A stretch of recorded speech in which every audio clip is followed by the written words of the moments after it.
வணக்கம் ஃப்ரெண்ட்ஸ், நான் கோபிநாத். வாகனம் தமிழ் மெக்கானிக்கல் யூடியூப் சேனல். இன்றைக்கி வந்து பார்த்திங்கன்னா ஒரு டிவிஎஸ் ஸ்டீக் ஸ்கூட்டி. இது வந்து இன்ஜின் ஆயில் இல்லாமல் ஓடினதுனால போர் சீஸ் ஆகிடுச்சு, ஹெட்டு வால்வெலாம் டேமேஜ் ஆகிடுச்சு. இன்றைக்கி அந்த வண்டியை வந்து ரெடி பண்ணுறது எப்படி, இன்ஜின் எப்படி அசம்பிள் பண்ணி எப்படி ஸ்டார்ட் பண்ணுறதுன்னு பார்க்கலாம். இதோட பழைய பிஸ்டன் வந்து பார்த்திங்கன்னா இதுதான் பழைய பிஸ்டன். இது ஃபுல்லாக ஆயில் இல்லாமல் ஓடுறதுனால ஃபுல்லாக ஸ்க்ராட்ச் ஆகி சீஸ் ஆகிடுது. இதனால் வந்து போர் ரீபோர் பண்ணிடுறேன். கஸ்டமர் வந்து வண்டி ரொம்ப பழைய வண்டிங்க, அதனால் இது அதிகமாக செலவு பண்ண தேவைன்னு சொன்னதுனால அதே போரை ரீபோர் பண்ணி புது பிஸ்டன் மாற்றி ஹெட்டு வால்வுலாம் மட்டும் சேஞ்ச் பண்ணிடுவோம். ஹெட்டில் வந்து வால்வு அதெல்லாம் சேஞ்ச் பண்ணிடுவோம். வால்வு கேடிலாம் வேலை பார்த்து இதுதான் ஹெட்டு வால்வு, ரெண்டுத்தையும் புதுசாக சேஞ்ச் பண்ணி ரீகண்டிஷன் மட்டும் பண்ணி போடுறோம். எதுவும் புதுசாக மாற்றலை. இதில் பார்த்தீங்கன்னா வால்வு மட்டும்தான் புதுசு, பிஸ்டன் புதுசு, கேஸ்கெட்டு அவ்வளோதான். மற்றபடியாக எதுவும் மாற்றலை. பட்ஜெட்டில் பண்ணுற வண்டி இது. ஏன்னா வண்டியோட வேல்யூவே ஒரு 8,000-10,000 தான் வரும். அதுக்கு அவ்வளோ செலவு பண்ண முடியாதுன்னு சொல்லிட்டு கஸ்டமர் வந்து பட்ஜெட்டில் பண்ண சொன்னார். அதனால் மினிமம் பட்ஜெட்டில் ரெடி பண்ணோம். ஸ்டீக், அதாவது டிவிஎஸ் ஸ்டீக்கோட இன்ஜின் எப்படி அசம்பிள் பண்ணுறது. இது பேசிக் எல்லா வண்டியும் ஒரே மாதிரி தான் அசம்பிள் பண்ணுற மாதிரி இருக்கும். கொஞ்சம் கொஞ்சம் தான் மாறும். கிட்டத்தட்ட ஒரே மாதிரி தான் எல்லா வண்டியும் பண்ணுற மாதிரி இருக்கும். அது எப்படி சொல்லி வீடியோ பண்ணலாம். ஓகே ஃப்ரெண்ட்ஸ், ஃபஸ்ட்டு ஸ்டார்டிங்கில் போர் கேஸ்கெட் போட்டுருங்க.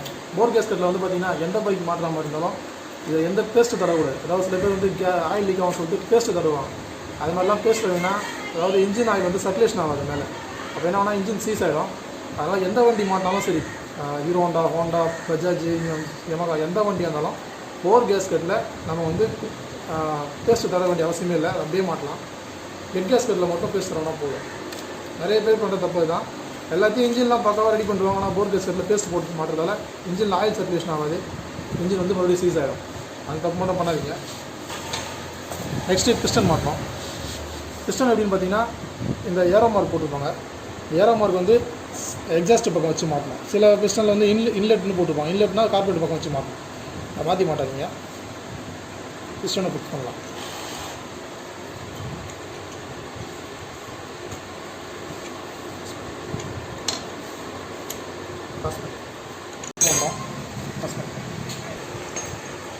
இதுதான் பிஸ்டனோட சர்க்ளிப்பு. எதுக்குன்னா அந்த பிஸ்டன் பின் நம்ம உள்ளே போட்ட பின் வந்து வெளில வராமல் இருக்கிறதுக்காக லாக்கு. இதை மாட்டும் போது இதில் உள்ள வேஸ்ட் வச்சுக்கிங்க. ஏன்னா அந்த பிஸ்டன் பின் வந்து ஸ்ப்ரிங் டைப்பில் இருக்கும். அது ஜம்ப் ஆகிட்டு இன்ஜின் உள்ளாரோ போயிடுச்சுன்னா நமக்கு அது வெளியே எடுக்கிறதுக்கு கஷ்டமாக இருக்கும். அதனால் அதை உள்ளே போகாமல் இருக்கிறதுக்கு ஒரு வேஸ்ட் வச்சு கவர் பண்ணிவிட்டு அதுக்கப்புறம் மாட்டணும்.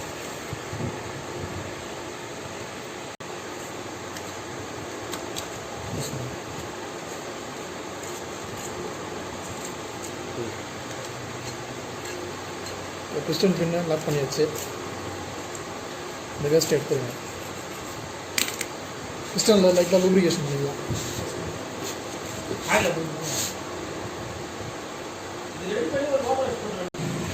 இந்த டைமிங் செயினில் ஒரு சின்னதாக ஒரு ஒயரோ இல்லை கம்பியோ போட்டு கட்டிங்க. ஏன்னா அது நம்ம பிடிச்சி யூஸ் பண்ணுறதுக்கு ஈஸியாக இருக்கும். நல்ல மாதிரி டைமிங் செயினை போர்டுக்குள்ளே விட்டு வாங்கிக்கலாம். விட்டு வாங்கிட்டு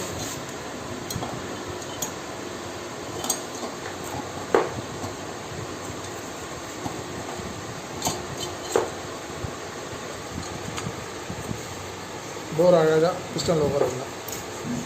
அந்த பிஸ்டன் ரிங்ஸ்லாம் வந்து டேமேஜ் ஆகிடக்கூடாது. சாஃப்டாக அழகாக ரிங்ஸை உள்ளே தள்ளி சாஃப்டாக மாட்டணும். ஏன்னா நீங்கள் முரட்டுத்தனமாக பண்ணிங்கன்னா பிஸ்டன் ரிங்ஸ்லாம் டேமேஜ் ஆகிடும். இந்த மாதிரி சாஃப்டாக உள்ளே போகணும். நாயினட்டை பிடிச்சிங்கன்னா கிரங்க் ஷாஃப்ட் சுத்தாது. இப்போ அழகாக உட்காந்துச்சு.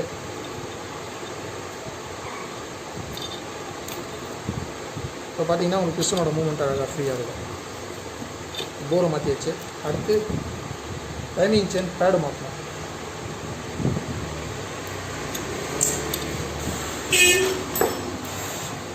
இதுதான் வந்து டைமிங் செயினோட ஆப்போசிட் பேடு. இது ஒரு பேடு, இது இன்னொரு பேடு. இதுதான் ரெண்டு பக்கமும் டைமிங் செயின் வந்து தேய்மானம் ஆகாமல் அது ஒரு கெயிட்டில் கரெக்டான அந்த லெவலில் ஓடுறதுக்காக டைமிங் செயின் பேடு கொடுத்துருக்காங்க. பேடை உட்கார வச்சுக்கோங்க. இது கஸ்டமர் பட்ஜெட்டில் பண்ணுறதுனால நல்லா இருக்கிற பொருள்லாம் விட்டுட்டு எது முக்கியமானதோ அது வரைக்கும் ரெடி பண்ணுறோம். ஏன்னா அவங்க சொல்கிற மாதிரி தான் நம்ம வேலை செய்ய முடியும், நம்ம சுற்றி செய்ய முடியாது. அடுத்து ஹெட் கேஸ்கெட்டு. இதுதான் ஹெட் கேஸ்கெட்னு சொல்லுவாங்க. போர் கேஸ்கெட் வந்து பேப்பரில் வரும். ஹெட் கேஸ்கெட் லைட்டாக மெட்டல் மாதிரி இருக்கும். இதில் மட்டும் நம்ம பேஸ்ட்டு போட்டு மாட்ட போகிறோம். இதுதான் டெவல் பின்னு சொல்லுவாங்க. அதாவது போருக்கு அடியில் 2 வரும், போருக்கு மேலே 2 வரும். இது எதுக்குன்னா போர் பிஸ்டன் வந்து ஒரு லெவலில் கரெக்டாக நிற்கிறதுக்காக டெவலப்மெண்ட் சொல்லுவாங்க. சில வண்டியில் இது வழி ஆயில் சர்க்குலேஷன் ஆகும், அதுக்காக கொடுத்துருப்பாங்க. இப்போ நம்ம ஹெட் கேஸ்கெட்டில் டெஸ்ட் போட்டுக்கலாம்.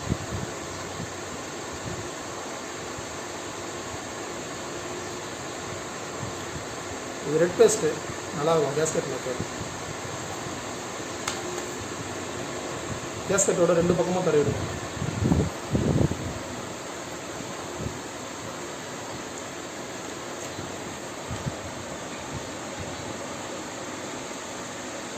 நல்லா ஞாபகம் வச்சுங்க, போர் பேக்கிங்கில் இந்த மாதிரி பேஸ்ட்டு போடக்கூடாது, எந்த வண்டிலையுமே போடக்கூடாது.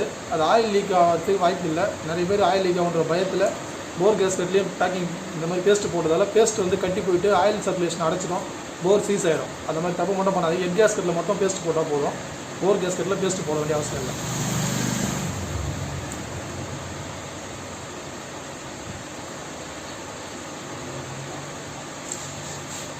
ஸோ போர் கேஸ்கெட்டாக பாருங்கள்.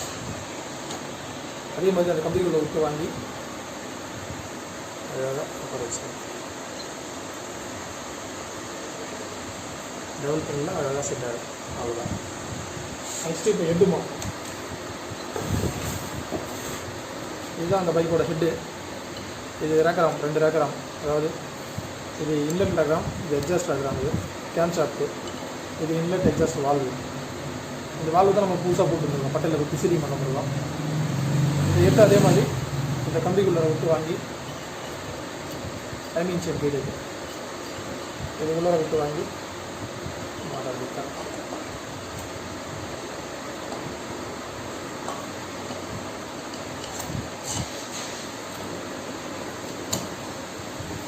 ஓகே,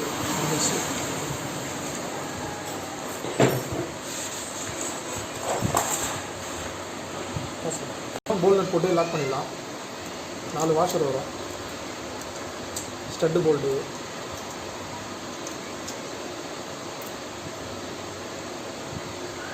இது பேஸ்ட் போட்டு முடித்த உடனே சீக்கிரமாக எவ்வளோ சீக்கிரம் முடியுமோ அவ்வளோ சீக்கிரம் போல்ட் நல்லா டைட் பண்ணிடணும். இல்லைனா பேஸ்ட் வந்து காஞ்சிரும். அது ட்ரை ஆனதுக்கப்புறம் நீங்கள் டைட் பண்ணிங்கன்னா அது சரியாக செட் ஆகாது. சில நேரத்தில் வந்து ஹெட்டில் ஆயில் லீக் ஆகிறதுக்கோ, ஹெட் கேஸ்கெட்டில் இல்லை ஹெட் கேஸ்கெட்டில் நாய்ஸ் ஏர் லீக், அது கம்ப்ரெஷன் லீக் ஆகிறதுக்கோ சான்ஸ் இருக்குது. அதனால் இந்த பேஸ்ட்டு பேக்கிங் போட்டு பேஸ்ட் போட்டு மாட்டின உடனே முடிஞ்ச அளவுக்கு சீக்கிரமாக டைட் பண்ணிவிடுங்க. அதுக்கப்புறம் மற்ற வேலையை பாருங்கள்.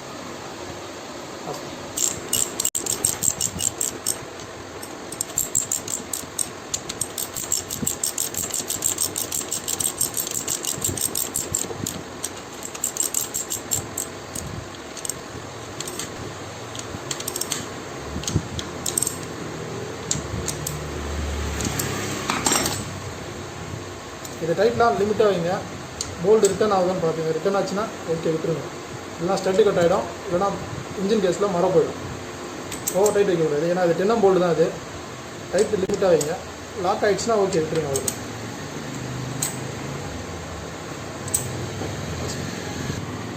இப்போ நம்ம கேம் சாஃப்ட்டு டைமிங் வச்சு மாட்டணும். இதான் வந்து கேம் சாஃப்ட்டு கியரு. டைமிங் செயினில் இன்ஜின் பிஸ்டனை டாப்பில் வச்சுட்டு நம்ம அதே மாதிரி கேம் சாஃப்ட்லேயும் டைமிங் வைக்கணும். ஏன்னா முக்கியமானது இன்ஜினில் வந்து டைமிங் தான் ரொம்ப முக்கியமானது. இது எப்படின்னு பாருங்கள். ஃபஸ்ட்டு கேம் சாஃப்ட் கீரை செயினில் உட்கார வச்சிடலாம்.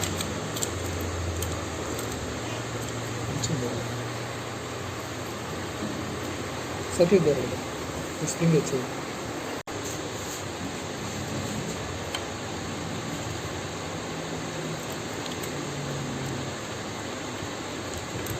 இந்த மாதிரி செயினை வேணால் அட்ஜஸ்ட் பண்ணிக்கலாம் நம்ம கியரை. இது எப்படின்னா இது கிட்ட பார்த்தா உங்களுக்கு தெரியும். நம்ம மேக்னெட்டில் வந்து பார்த்திங்கன்னா ஃபஸ்ட்டு டோருக்கு பார்த்திங்கன்னா இந்த கோடு மேக்னெட்டில் சின்னதாக ஒரு கோடு இருக்கும். இதுதான் டாப்போட கோடு. இது ரெண்டும் மேட்ச் ஆகிறப்போ இந்த கோடும் இந்த டாப் மார்க் கோடும் மேட்ச் ஆகிறப்போ கேம் ஷாஃப்ட்டில் டோருக்கு பாருங்கள் இந்த சின்ன கோடு அதே மாதிரி மேலே இருக்கிற இந்த சின்ன கோடு இது ரெண்டும் வந்து ஹெட்டோட மட்டத்துக்கு இருக்கணும். பார்த்தாலே தெரியும் உங்களுக்கு. இதுதான் டைமிங். இந்த டைமிங் வச்சு மாட்டினீங்கன்னா தான் பிஸ்டன் மேலே வரும்போது டாப்புக்கு வரும்போது, அதாவது பிஸ்டன் பிடிஸ்லேருந்து டிசி ட்ராவல் ஆகும்போது வால்வு ரெண்டும் க்ளோஸில் இருக்கும். அதாவது பிஸ்டன் டாப்புக்கு வரும்போது வால்வு ஓப்பன் ஆச்சுன்னா ரெண்டுமே உள்ளே முட்டிக்கிட்டே ஆக்சிடென்ட் ஆகிடும். அப்போ வந்து பிஸ்டன் வால்வு டேமேஜ் ஆகிடும், பிஸ்டன் டேமேஜ் ஆகிடும். அந்த மாதிரி டேமேஜ் ஆகாமல் இருக்கிறது தான் டைமிங் கரெக்டாக வைக்கிறது. இந்த டைமிங் தான் ரொம்ப முக்கியம். எல்லா இன்ஜின்லேயும் கண்டிப்பாக டைமிங் வரும். 2 ஸ்ட்ரோக்கில் வராது, 4 ஸ்ட்ரோக்கில் எல்லாத்துலேயும் டைமிங் வரும். டைமிங் நம்ம கண்டிப்பாக வச்சு கரெக்டாக வைக்கணும். இது வந்து இந்த கேம் ஷாஃப்ட் போல்ட்டோட lock plate. Cam shaft bolt loose ஆகக்கூடாதுன்னு சொல்லிட்டு இந்த லாக் பிளேட்டை வச்சு அதுக்கப்புறம் இந்த 8M போல்ட் வரும். 8M போல்ட்டு டைட் பண்ணிடலாம்.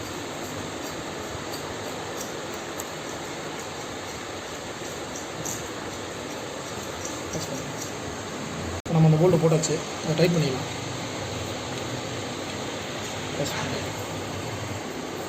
இதை ஓரளவுக்கு டைட் வச்சிங்க, ரொம்ப டைட் வச்சிங்கன்னா உடஞ்சிடும். லாக் ஆகிடுச்சுன்னா ஓகே விட்டுருங்க, அவ்வளோதான். இப்போ நம்ம அந்த லாக் பிளேட்டை மடித்து விடணும். போல்டு மேலே மடித்து விட்டால் தான் லூஸ் ஆகாமல் இருக்கும். கேம் சாப்பிட்டு சுற்றிட்டு அந்த லாக்கை கரெக்டாக மடிச்சுடும்.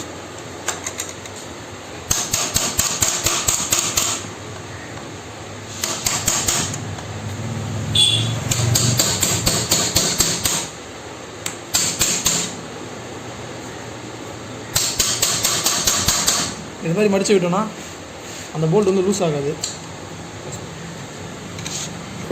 இப்போ பார்த்தீங்கன்னா உங்களுக்கு தெரியும், இந்த 2 போல்டு மேலேயும் மடிச்சு விட்ருக்கோங்க பிளேட்டை. இதுக்கு டைமிங்லாம் வச்சு லாக் பண்ணதுக்கப்புறம் மேக்னெட்டை ஒரு தடவை சுற்றி பாருங்கள். அதாவது இந்த மேக்னெட்டை பிடிச்சி கையாலே சுற்றி பார்த்தீங்கன்னா உங்களுக்கு முட்டுதா, ஏதாச்சும் நீங்கள் டைமிங் தப்பாக வச்சுருந்தாலோ இல்லை ஏதாவது ப்ராப்ளம் இருந்தாலோ பிஸ்டன் வந்து வால்வு லைட்டாக முட்டுற ஃபீலிங் ஆகும். அந்த மாதிரி இருந்துச்சுன்னா நீங்கள் மறுபடியும் பிரிச்சுட்டு கரெக்டாக டைமிங் வைக்கணும். ஏன்னா நீங்கள் வண்டி அப்படியே மாட்டி செக் பண்ணாமல் ஸ்டார்ட் பண்ணிங்கன்னா ஒருவேளை டைமிங் தப்பாக இருந்துச்சுன்னா நீங்கள் ஸ்டார்ட் பண்ண உடனே உள்ளே முட்டிடும், நான் சொன்ன மாதிரி ஆக்சிடென்ட் ஆகிடும். அதனால் அதை முதல்ல செக் பண்ணிக்கிறது நமக்கு நல்லது. இப்போ எதுவும் முட்டில் ஃப்ரீயாக தான் இருக்குது, கரெக்டாக இருக்குது, நம்ம டைமிங் கரெக்டாக வச்சுருக்கோம், ஒன்றும் பிரச்சனை இல்லை. செயின் டென்ஷனர் இது மட்டும் புதுசாக மாற்றிடும், ஏன்னா இது முக்கியமானது. இது எப்படின்னா இந்த போல்ட்டை லூஸ் பண்ணதுக்கப்புறம் இந்த ஸ்ப்ரிங்கை வெளியே எடுத்திங்கன்னா இந்த லிவர் வந்து இது அழுத்தினோடனே உள்ளே வந்துடும். இது என்ன ஆகுனா டைமிங் செயின் டைம் ஆன் ஆக இது தள்ளிக்கிட்டே போகும். அப்போ ஆட்டோமேட்டிக்காக உள்ளே அட்ஜஸ்ட் ஆகிட்டே போகும். இதுதான் timing chain tensioner. Timing chain automatic அட்ஜஸ்ட்னு சொல்லுவாங்க. இது நம்ம லூஸ் பண்ணி எடுத்துகிட்டு மாட்டினதுக்கப்புறம் தான் ஸ்ப்ரிங்கு மாட்டணும். இதில் ஒரு கேஸ் கட் வரும். இதுதான் டைமிங் செயின் டென்ஷனோட கேஸ் கட்டு. இதை மாட்டிங்க, மாட்டிட்டு டைமிங் செயின் டென்ஷனர் இந்த ஹோல்ஸில் தான் வரும். இது நம்ம மேல் பக்கம் பார்த்து அந்த பிளாக் கலர் பேடை அட்ஜஸ்ட் பண்ணிட்டே போவோம். இந்த போல்ட் 10M போல்ட் வரும், அதை போட்டு லாக் பண்ணுறேன்.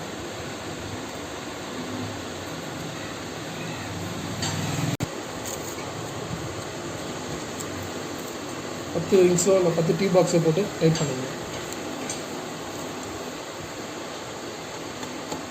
முடிஞ்ச அளவுக்கு பேஸ்ட்டை யூஸ் பண்ணுறதை அவாய்ட் பண்ணுங்கள் இன்ஜின் மாட்டும் போது. ஏன்னா தேவையான இடத்துல மட்டும் பேஸ்ட் போட்டால் போதும். சில பேர் எல்லா இடத்துலையும் பேஸ்ட் போட்டு இன்ஜினே வந்து நாஸ்தி பண்ணுறாங்க, ஆயில் சர்க்குலேஷன் சரியாகாது. இது ரைட் பண்ணி முடிச்சதுக்கப்புறம் இந்த ஸ்ப்ரிங் இருக்கிற போல்ட்டை இதில் போட்டு லாக் பண்ணுங்கள். லாக் பண்ணிங்கன்னா ஆட்டோமேட்டிக்காக டைமிங் செயின் வந்து டைட் ஆகிடும். அது செயின் டைம் ஆன் ஆக ஆட்டோமேட்டிக்காக அட்ஜஸ்ட் பண்ணிகிட்டே போவோம். நமக்கு டைமிங் செயின் சவுண்டு வராது. லாக் பண்ணி வச்சு நெக்ஸ்ட்டு வால்வு கிளியரன்ஸ், அதாவது வால்வு டேப்பட் அட்ஜஸ்ட் பண்ணோம். அது எப்படின்னு சொல்லிட்டு பார்க்கலாம். ஃபஸ்ட்டு இந்த பழைய ரேக்கர் ஸ்க்ரூ கழட்டி மாற்றிடலாம். ஏன்னா இது மாதிரி சின்ன சின்ன ஐட்டம் தான் இது டைம் ஆன் ஆகிடுதுன்னா நாய்ஸ் ஓவராக வரும். இந்த ரேக்கர் ஸ்க்ரூவை 9 சைஸ் ரிங்ஸ் போட்டு லூஸ் பண்ணிவிட்டு இதுதான் ரேக்கர் அட்ஜஸ்டர். இந்த அட்ஜஸ்டர் மூலமாக இந்த ஸ்க்ரூ கழட்டி எடுத்துடலாம். இந்த இடம் பார்த்திங்கன்னா தேஞ்சு போய் நசுங்கி இருக்கும். இதனால தான் வந்து நாய்ஸ் வரும். நம்ம வால்வு டேப்பட் கரெக்டாக வச்சா கூட அந்த அட்ஜஸ்ட்மெண்ட் மாறிட்டே இருக்கும், நமக்கு வால்வு நாய்ஸ் வரும். இதுக்கு பதிலாக நம்ம புது ரேக்கர் ஸ்க்ரூ ஹீரோண்டது. இது மோஸ்ட்லி எல்லா வண்டிக்கும் ஒரே மாதிரி தான் வரும். சில வண்டிங்க மட்டும் மாறும். அதாவது ஹோண்டா ஷைன், யூனிகான் இந்த மாதிரி வண்டிங்களில் கொஞ்சம் பெரிய சைஸ் வரும். மற்றபடி 90% எல்லா வண்டியிலையும் இந்த ரேக்கர் ஸ்க்ரூ தான் வரும். நம்ம ஹீரோண்டது இந்த பாக்கெட் வாங்க எல்லா வண்டிக்கும் மாட்டலாம். இந்த ரேக்கர் ஸ்க்ரூ போட்டு மாட்டிடலாம். இதே மாதிரி மேல் பக்கம் மாற்றிடணும். ஃபஸ்ட்டு நம்ம எக்ஸாஸ்ட் வால்வோட மாற்றணும். இப்போ இன்லெட் வால்வோட ரேக்கர் ஸ்க்ரூவை மாற்றிடலாம்.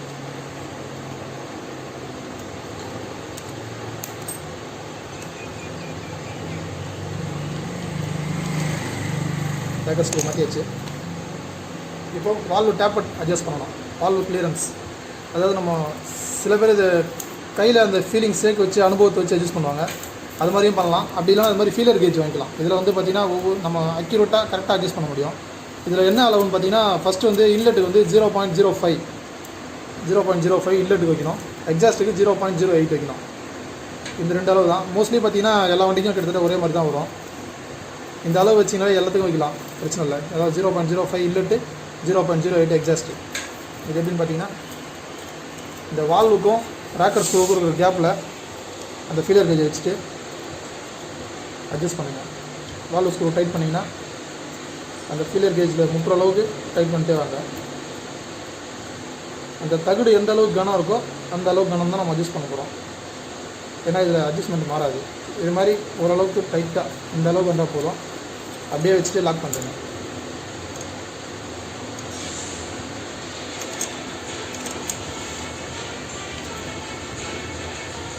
அவ்வளோதான், லாக் பண்ணிடுச்சு. இப்போ பார்த்தீங்கன்னா இந்த ஷேக் தான் 0.05 ஷேக். இது இன்லெட்டில் பாஸ்.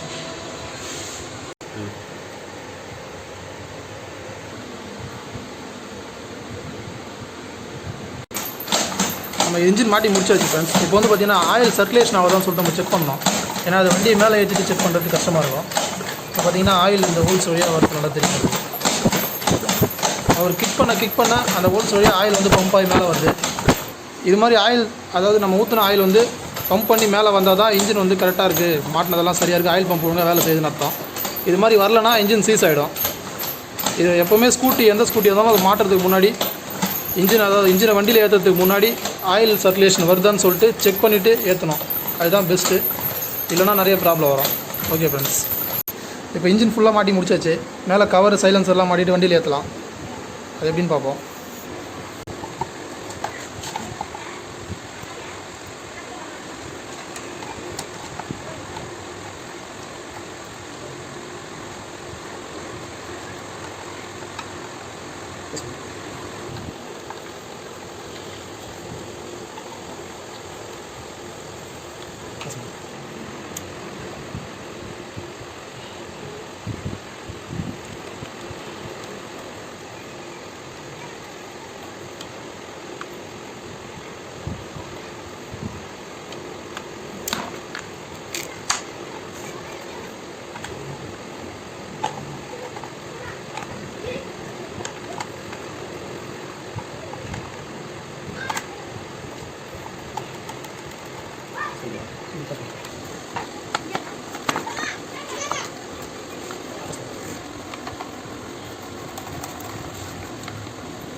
ஓகே ஃப்ரெண்ட்ஸ், இப்போ இன்ஜின் எல்லாத்தையும் மாட்டி முடிச்சாச்சு. இப்போ இன்ஜினை வந்து வண்டியில் ஏற்றி நம்ம ஸ்டார்ட் பண்ணலாம்.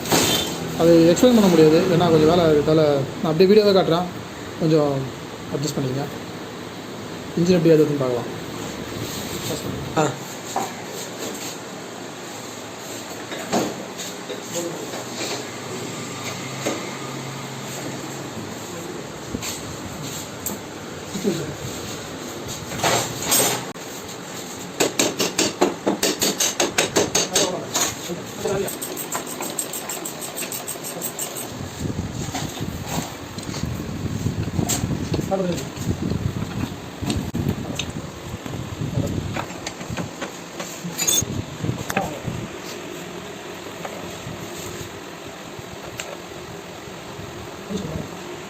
உங்களுக்கு கட்டிக்கலாம்.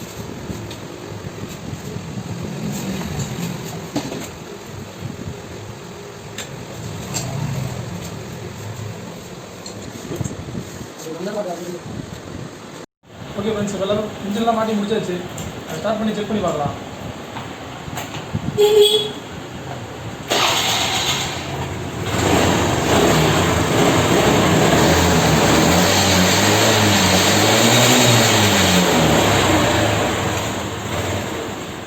ஓகே, இன்ஜின் கரெக்டாக ஸ்டார்ட் ஆகுது, அந்த பிரச்சனை இல்லை.